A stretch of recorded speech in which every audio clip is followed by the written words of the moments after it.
Hey there, designers! Ever felt intimidated by the idea of creating responsive designs? Well, fair enough. Today I'm here to show you how to achieve responsive design like a pro, all thanks to the magic of constraints in Figma.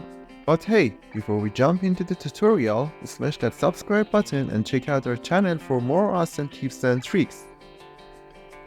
Now let's cut to the chase. Constraints in Figma are your secret weapon for effortlessly crafting responsive layouts. Let me tell you what exactly it is.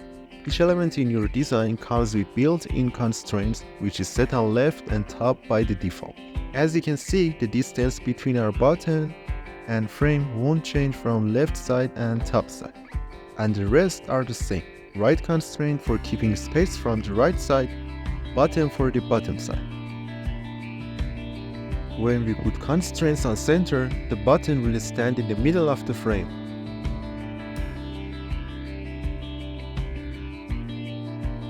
Left and right or top and bottom constraints tries to keep the distance from both sides, so our button will automatically get resized.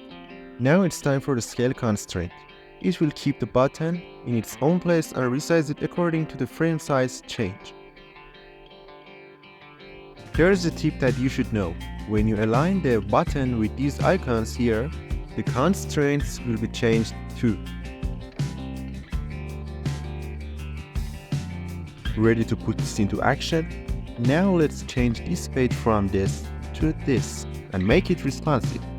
First of all, select the text from header, put it on center and top, and put the header's frame on left and right and top. For this icon, I put it on right and top, and the search bar left and right and top. When you've done that, select all the boxes and put them on scale. Now select all the frames which contain the box and the text and put them all on a scale, same as the other boxes. Now it's time for the overall frame and put it on a scale and top.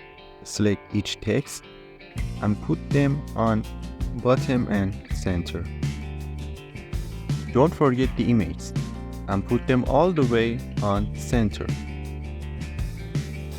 At the end, it's time for our navigation bar. Put them on left and right and bottom. Happy designing!